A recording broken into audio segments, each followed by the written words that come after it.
白色恐怖受难者陈列伫今年新出版的回忆册《残骸主》，甲坐监期间变讲后殿的记忆展现出来，带观众朋友做回来感受。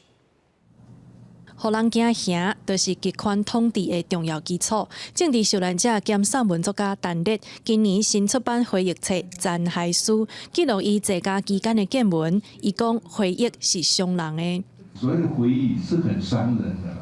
但这种回忆呢，不是回忆到我自己个人而已，回忆到其他人，回忆到一个时代，回忆到我们当时的历史是怎么样走过来。那是对我而言是一个很大的折磨痛苦。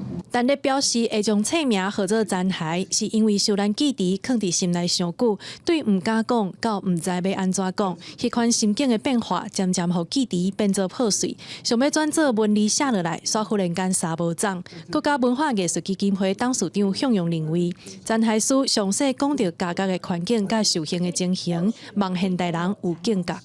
所以这本册内底有真侪血，有真侪目屎。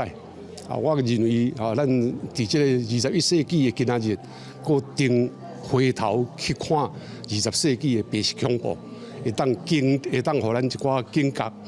台湾爱搁较自由，搁较有人权。咱对咱的子孙才有交代。